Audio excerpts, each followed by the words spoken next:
down and pen.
Hello again, my friends, and you are my friends, and do not adjust your screens. This is your Formula One fan show, back with you once again, following a little mini hiatus, a little break.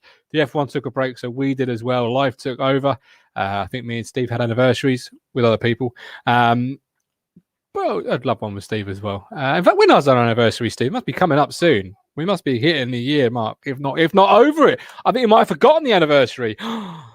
I better rush out, get some flowers quick. But watching that intro back just makes me think of how long it's been. It feels like it's been forever since we sat in these chairs and we did the F1 show. So I'm really pleased to be back with the guy, because Neil sadly can't make it. We've got a number of topics all on our wonderful wheel for you, and we'll try and do our best to deliver a fun, action-packed F1 show. Right, without a shadow of a doubt, thank you also for those that watch us, that also watch our Talking Town content for Ipswich Town. Thank you for the wonderful news that we have been nominated in Best Podcast. Thank you. And I'll probably say thank you forever and ever and ever. So thank you. Here comes our main man. It's Tomo.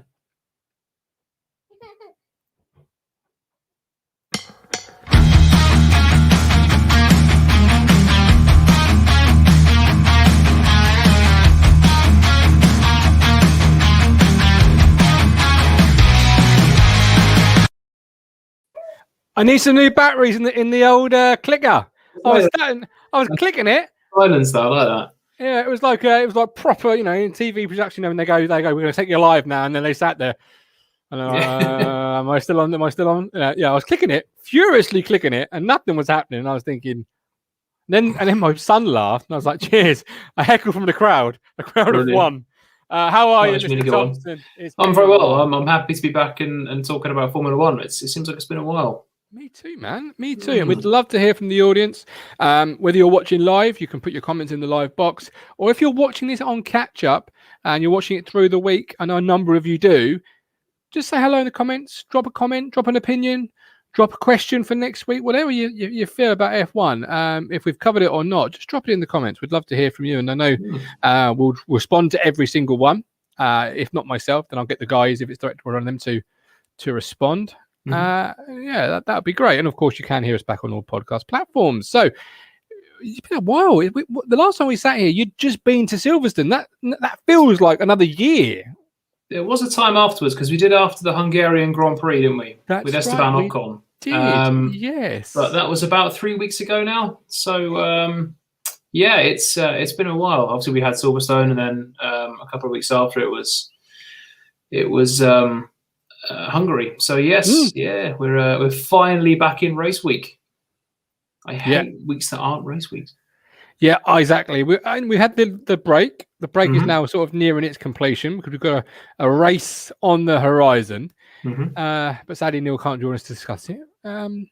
Big loss to the team. This, I feel like somebody whose driver's gone downhill, and we've got to try and plan for the race. Can Neil be replaced? That's the question. We've lost our Bottas. Does that make you Hamilton? Oh yeah, I didn't think of that. Yeah, why not? Yeah, okay. We've lost our Latifi. Then we've lost our Latifi. If Neil was an F1 racer, what racer do you think he'd be? Ooh, there's a lot of them. I'm taking him in current.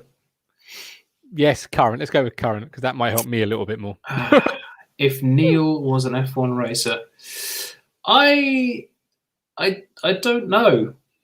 No, I mean, he's don't. calm. He keeps his head down. He gets the job done. Maybe he would be a Bottas. I don't know. Maybe a Perez. Yeah, good team player. Perez. You know, I say Perez. He gets the job done. He does it well. He's a good team player. We'll say Perez. Is Perez a good team player? Does he take orders well? Yeah, he does. I think Red Bull have got the right man in Perez this year, definitely. Okay. So, or he could be a Ralf Schumacher. You know. Ooh, I don't know. I don't know. He didn't really do much. Spectacular, but not quite living up to Michael I mean, Schumacher. when your brother's a 7-time world champion, you've got a lot to live up to. Poor old Ralph only won 6 races. I mean, granted, he was in Formula One at a time when his brother was dominating, and he was with a Williams team who were starting to go on the way down. That's back when Williams could win races, and then he finished at Toyota. He did. I love it, but I've got a little. For a period, I used to have a little Toyota Yaris. I love the Toyota. I'm not even going to hear a bad word said about. I've got nothing against Toyotas. Toyotas. That Yaris is indestructible. Formula One. It's like a cockroach. Do you? Why? Why do you wish Toyota was still in Formula One? Because I think the more manufacturers you've got, the better. I put a tweet out a few days ago. I was looking back at the 2003 F1 season, and there were 10 different teams in that year. Excuse me, and there were 9 different engine providers.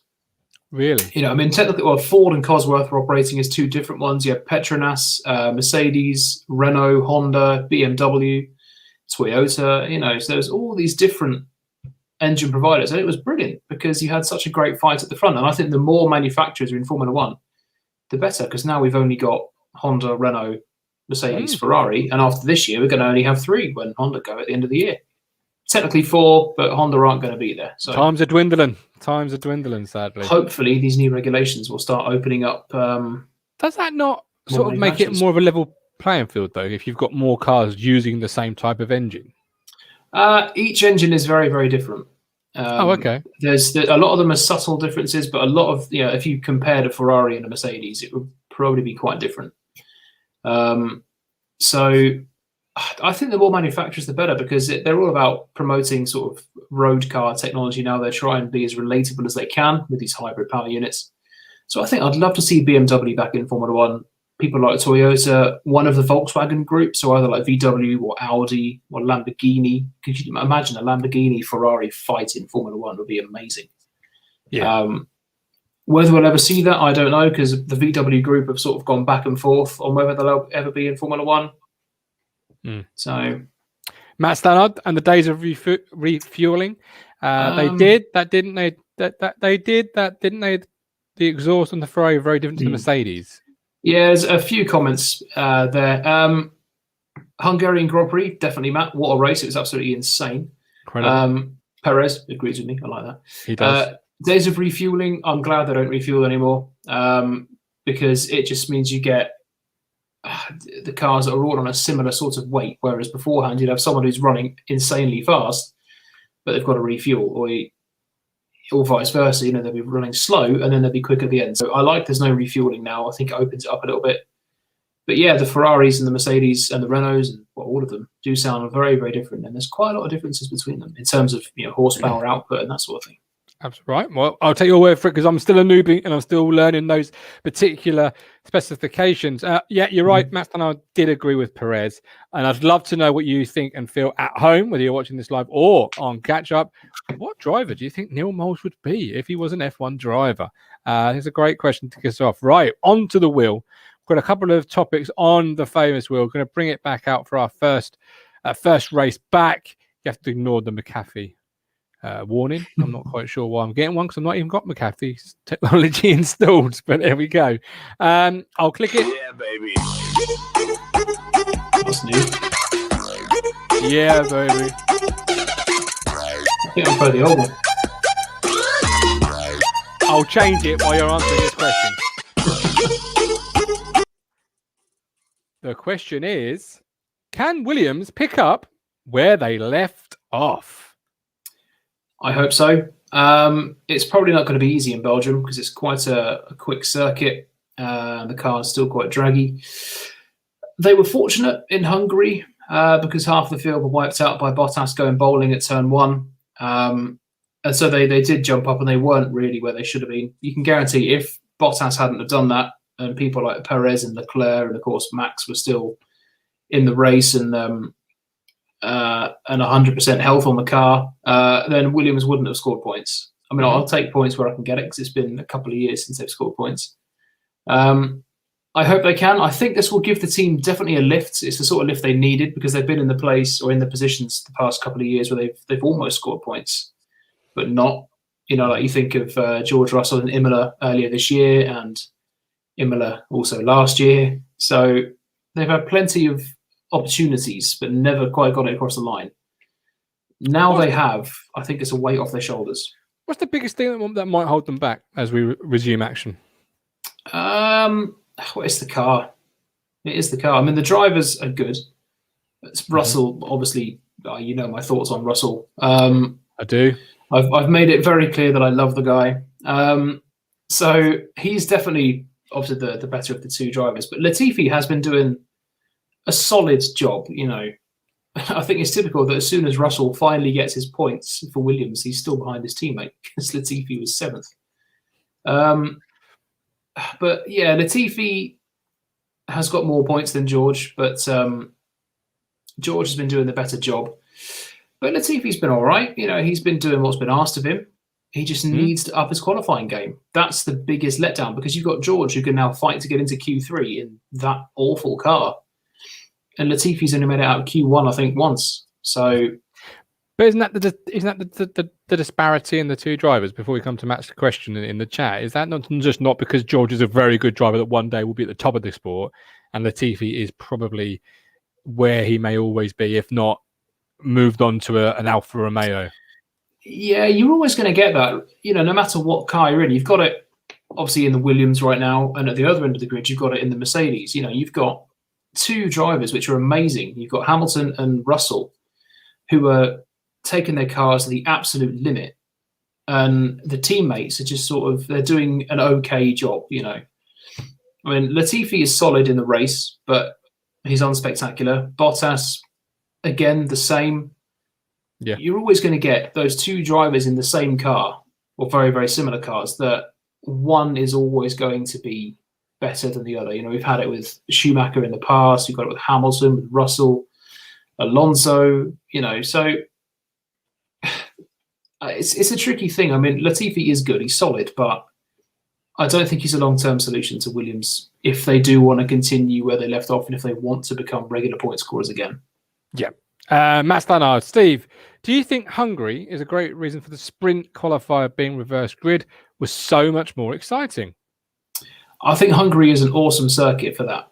It's given us some pretty dull races in the past because it's quite tricky to follow. I think some people have described it as Monaco without the walls because it is so narrow and these cars just don't follow each other. I do like that. So it's a brilliant analogy. And it's true because usually the races there are pretty dull. You know, you qualify second, unless you get a great start, chances are you're going to finish second. I mean, we saw that with Hamilton and that fight with Fernando Alonso. I mean, if it was any other circuit, he probably would have got past Alonso a few laps earlier. But because of the nature of that circuit, combined with the fact that it was Fernando Alonso, who's never going to make it easy, he could be in the Williams or the Haas and make it hard for Hamilton. Hungary is going to be a great circuit for reverse grids because it would really open up the opportunity for teams like Williams, Alfa Romeo to score decent, as we saw, to score decent points. You know, you've got the drivers in the Red Bulls and the Mercedes who are going to be fighting their way back through. So are you in favour now of a reverse grid? Because before in the show we've mentioned it a couple of times, and you've never really committed to being in favour of it. So has it changed your mind? Reverse grids, I'm still on a no. Okay. I think the sprint qualifier has got potential. I know they're doing a couple more races this year. I know Italy is one of them. I'm not sure what the other one is. If anyone knows, do remind me.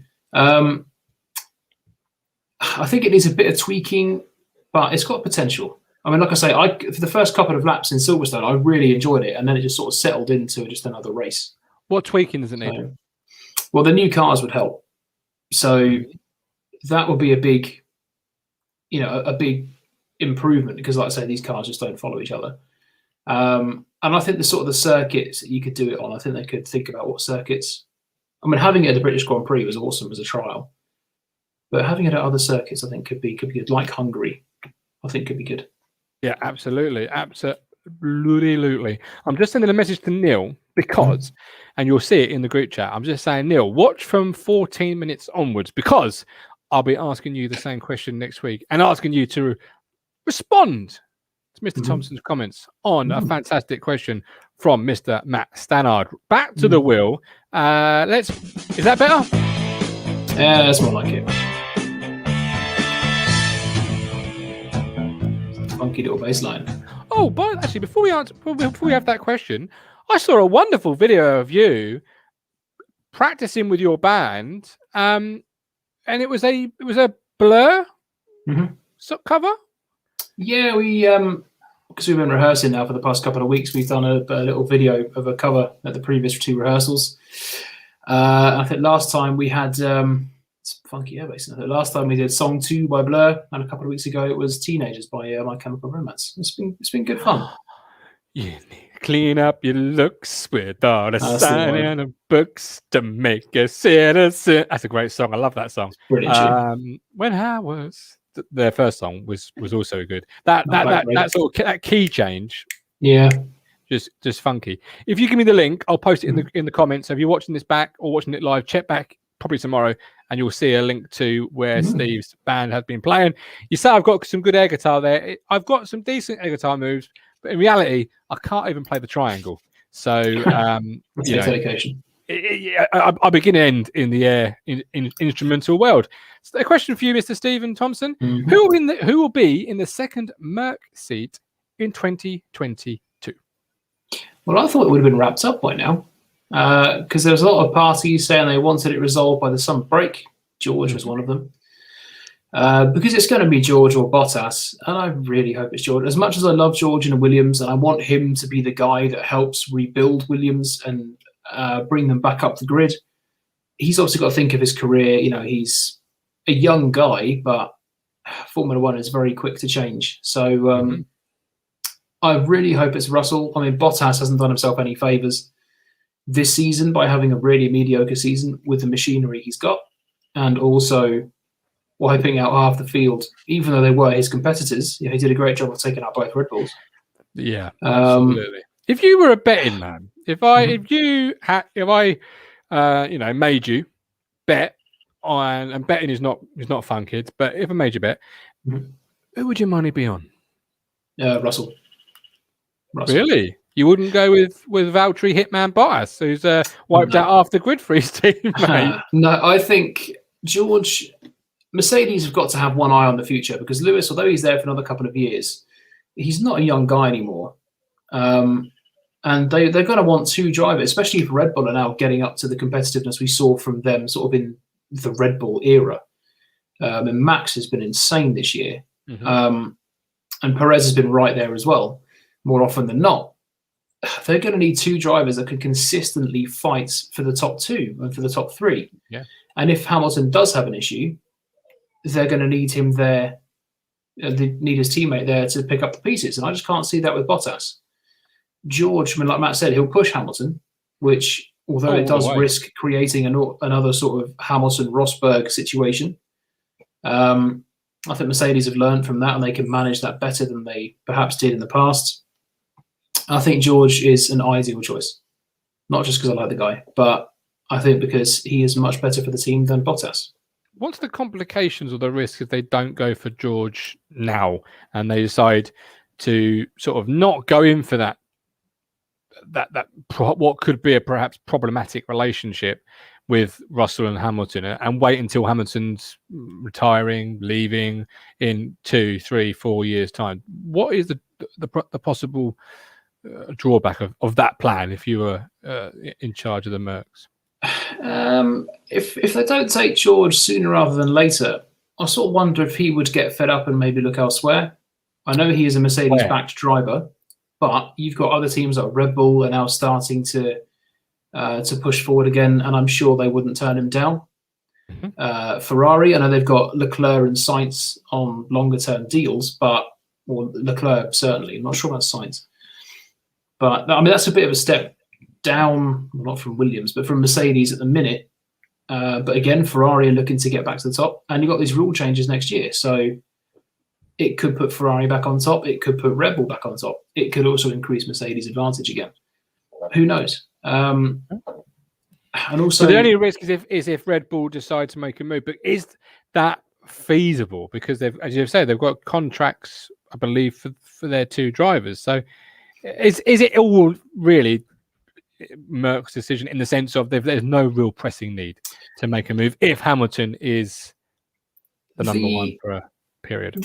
The main decision is Mercedes, hands down, because he's a Mercedes-backed driver, and really it's Toto's say. Yeah, like Nathan's just said there. I mean, Ocon was a Mercedes driver. It became apparent there was no room at Mercedes for him in the near future. He's now at Alpine. He's a race winner. He's done all right for himself. He sort of rescued his own career by having a good stint at Racing Point or Force India, and now Alpine. So George could say, yeah, you know what, I want to sever ties, and because Red Bull want me, and I can then get a quicker chance of being in a front-running car. I think also with Mercedes, they want to have, I mean, Lewis isn't going anywhere for a while. It'd be nice to have Russell alongside him for a season or two to really learn the ropes and sort of carry on, sort of pass the baton sort of thing, sort of pick up from where Lewis, when he does retire. And you're not going to get that with Bottas because he's also, he's not a young guy anymore, Bottas. But is that the only real difference in the situation? Ocon was way behind, was not way behind, but had Hamilton still with a number of years left. Whereas George, if you're honest, how many years do you see more in Hamilton at the top level? Not a huge deal. Yeah, a couple. What's 2? What's 3 years? I mean, George is a young guy himself. So does that make it a little bit different to the Ocon situation, where Ocon had to try and rescue his own career because they were the same sort of age? Potentially. I think people see a lot more potential in George than they did Ocon anyway, at the similar sort of point in their careers. George has been more heavily backed as well. Yeah, potentially, because it was a good couple of years ago now where people saw Hamilton, he would be going for a good number of years yet. Whereas now he's contracted until 2023, or the end of 2023. So he gets a chance to try the new cars for the next couple of years, see where Mercedes are in the pecking order, and then obviously see what he does then. Because he's got a lot of stuff on outside of Formula One with music and fashion and the green cars. Else. Is it the green cars? He's big on. What are those hybrid? Is it hybrid vehicles that Hamilton's I'm also not too sure.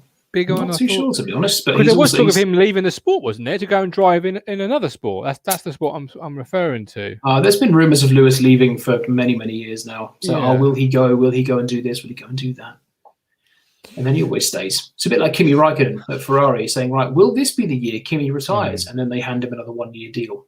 So that's the one. Extreme. Thank you very much. Oh, yes. Well, yeah, well done. I know Rosberg's got a team in that, and Jenson Button does as well. So yeah. You got 2 former F1 drivers. There was big talk of him possibly not renewing the deal because he's got a huge interest in it, and he could go and drive, for those. So yeah, he's got other irons in the fire. Right, 3 more topics, but I've taken one off because I want to save it to the last. So let's see what comes up next with there's no music. We've gone from music to music. Hang on. There you go. I can hear it. No, can you hear it? Yeah. Oh, I can't. Oh, okay, cool. Brilliant. Here we go. Who will be on top in Belgium? Da-da-da-da-da. Yeah, it's a tricky one, this one, because it was such a chaotic last race that usually the team that is in the lead of the constructors after the Hungarian Grand Prix has gone on to win the championship that year, which has been Mercedes in the past, Red Bull, Brawn, Ferrari, whoever. But neither of them actually won in Hungary. So I'm inclined to say Mercedes because their car is insanely quick, and Belgium, apart from a few little twiddly bits in the middle, is a very quick circuit. So I'm inclined to say Mercedes will be on top, and they've gone well there in the past historically. But Red Bull are gonna really want to make amends. They've had 2 disappointing races for Max with no podium, and Hamilton's been in the top 2 in both the last races. So Red Bull are really going to want to push. So I wouldn't rule them out, to be honest. I mean, I know I've said Mercedes, but I think Red Bull are going to push them all the way. And if Mercedes slip up or Red Bull get an opportunity, they'll take it. Okay. So if you had to nail your onions to the mast, where are you going? Because I've heard a number of variables there, Steve, but I've not heard an actual, here's my onion. If I want to pick a Belgian Grand Prix winner, Bottas. Bottas. I'm going to say Bottas. The only real winner in Belgium is Lefebvre. Let's be honest; it's a beautiful drop. Or a Hogarden. That's equally as good. That is a good one. I mean, I love Belgium. I've been to Brussels on a stag do. Don't remember a single minute of it. Brilliant. But it was good, I'm told. Nice. Beautiful Belgian blonde beers. I love that. Jacob Brown. Who do you think George Russell's next team will be? Quickly answer that one. Mercedes. You've just missed that one there, Jacob. You've jumped back about 5 minutes in the video. You'll see Steve giving his thoughts on where he's going to go. Matt, after he's wiped out the whole field, only car standing. Yeah, he's found his tactic now. He'll use a McLaren to just ping into a couple of Red Bulls. No, I think Bottas, he's going to be hungry because he knows now that was obviously a severe dent in his hopes of keeping that seat, the best seat in football, one of the best seats in Formula One. Yeah. And he's going to really be desperate to make amends. And on his day, he is an insanely quick driver. He's a good qualifier.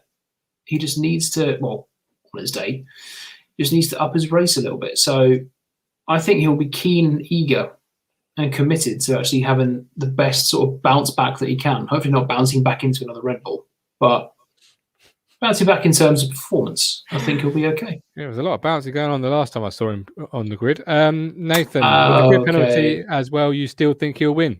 Yeah, I forgot he had a grid penalty. I'm going to change and say Hamilton because I forgot Bottas had a grid penalty. You said it now. Can't go back. No, you can go back. No, because it's him and Stroll have both got 5-place penalties. Yeah, well done, Nathan. I certainly forgot that. So. Some would say Stroll's to strolling, but strolling into Leclerc. Lastly, before we go on to our fantasy as we round up this week's half out of this week's show, the Japanese Grand Prix, it's been cancelled, I believe, because of COVID. Is that right? Yeah, it's all COVID and travel restrictions and all that sort of thing, which is a huge shame because the Japanese circuit is incredible. So they're still getting us them. Yeah. It's a proper old school circuit at Suzuka. It would be nice because the final home Grand Prix for Honda, it would be nice for them to have a decent send off at Suzuka, but not going to happen, is it? Not going to happen. I mean, the circuit's brilliant. I hate racing it on the F1 games, but I love watching it on TV because it's so tight and twisty, and you've got these little undulating and it's old school gravel traps right there. And the racing there is always amazing. There's a brilliant, if you get a chance, there's a brilliant footage of Fernando Alonso overtaking Schumacher around the 130R, really fast left-hander around the outside, balls of steel. So it's a big loss to the calendar then. Big loss to the calendar because it's the crowd that really make it because they are absolutely incredible in Japan. They make little hats made out of Formula One, the shape of F1 cars. And oh, wow. They really go all the way. So, yeah, huge loss to the calendar and the sport this year. There's rumours about what will take its place because obviously now we've got a free weekend. Indianapolis is one of the rumours, but the full Grand Prix circuit, not just the outer Indy 500 circuit. Indianapolis has never been welcome really since the farce of 2005. Any F1 fans watching? It was a 6-car race, which was between 2 Ferraris, 2 Minardis, 2 Jordans, because there was safety concerns over Michelin tyres. Oh, okay. So it's always had a bit of a bad reputation since then.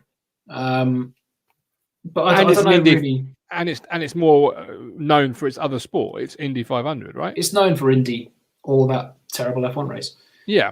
So I hope it's not Indianapolis. I mean, there's plenty. I mean, Turkey would be great, but again, because Turkey did come back on and then it got cancelled again, I think. So. But do you think an American American track is something they'll desperately be trying to fix, if not this year, next year or the year after, because they want to get back into the American market? It's a big market, and you know they'll want to Well, break into it again? well, we've had the American Grand Prix since 2012. There was a period of time between Indianapolis and 2012 that we didn't have it, but then there's the Circuit of the Americas in Texas, which F1 has raced out since 2012, and it is a great circuit. And there's been some great races there, some championship deciders and some pretty memorable moments. So they've sort of re-broken into the American market, and it's been better received. Okay. It's a much better circuit for F1 than Indy was. Than the other one. So fair enough. Right, it'll be interesting to see what does replace Suzuka, but it will never really deliver. What's your thinking? What if you had to say again? We like nailing opinions to the mast. What would you be sort of inclined to say you think would be the replacement for it? I don't even want to offer a suggestion, to be honest, because I know that there's been certain races that have been rumoured, and like Turkey's been off again and on again and off again, even this year. Porto, I can't remember where we're going. Is it Mugello? Mugello would be a good one, because I think we're going to Portimao again this year. You liked that last year. I did. It was good. You were a big fan of that last year. I remember that. But let's finish up with our F1 fantasy. As Nathan is in the room, Nathan, you are smashing it, my man. You are currently sat in the heady heights, and it is the heady heights for this platform. Let's be brutally honest. Are you ready for this, Steve? Are you sitting down? Because he's in fifth. He's in fifth. Bloody hell. Well done. If it's the same Nathan C. He's in fifth. You've got Mark in eighth. He'll be on the Talking Town show a bit later on. You're sitting in... you're right. Neil's ahead of us. He's in 16th. Yeah. Then you got you in 20th. So you're inside the top 20. I've gone full Williams. Bad. I'm 28th. Oh, okay. Not the greatest. If you were picking your lineup for this week, have you made any changes? Yeah, I've changed a couple of drivers. Okay, tell us who you've changed for, and tell us why you made the change. Well, I've swapped Gasly for Ocon because it's based on Ocon's form. I think he's going to have a good few races now. I think that's boosted his confidence. He's got the new deal with Alpine, and he's backed them up as to why he said that's the right decision to give him the new deal. So, and the Alpine does seem to be working better now. And the best one is I've replaced Perez for Verstappen. So, because I went for Perez because I wanted a Red Bull driver and he was cheap or cheaper. But I've got Max because I think Max is really going to fight for the rest of the season. He'll have a chip. He'll have a chip on his shoulder because he'll be wanting to prove, go out and get something, particularly after a bad couple of weeks, of which he feels, rightfully or wrongfully, had nothing to do with him. And he was. No, nothing was really his fault, especially with Hungary. Innocent victim. As I've said before, there was blame on both sides, I think, in Silverstone. Depends on which side you sit on. It depends if you're wearing silver or blue. Because neither can claim that there is, or I know. Were they still intent on going through with that investigation? Because I'm sure. No, they dropped the appeal. They dropped the appeal, right? Okay. Because they appealed, but the FIA refused. They said, it's not worth doing. Fair enough. No. All right. And your last change before we close? No, that's it. I've kept Charles Leclerc. Yeah, I've kept Leclerc. I've kept Norris, and of course, I've kept Russell and Red Bull. Yeah. So. If is there one other driver that you feel people at home should be perhaps looking out for in Belgium? Is there a driver who's particularly good at this track, or the style of track, or the weather conditions we might encounter?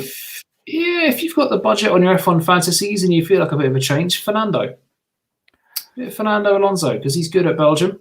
He's beats Fernando. He's amazing. One of the best drivers on the grid. He's not that much on the budget either. I think I still got him, so I might keep him in. But Steve, we've done it. We smashed through it without Neil. Who last minute couldn't make it due to work. So Neil, I hope you have enjoyed your evening. Well, I hope you've got through your evening of work.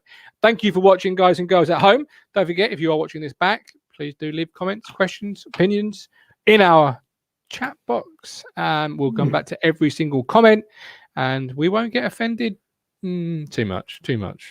But Steve, real pleasure. See you next Monday after another race, and we can discuss Saturn and some action. F1's back. Yes. Lead us out, my man. Lead us out. Yeah, thank you very much for watching. Thank you very much for commenting. It's been great to be back after obviously a couple of weeks off.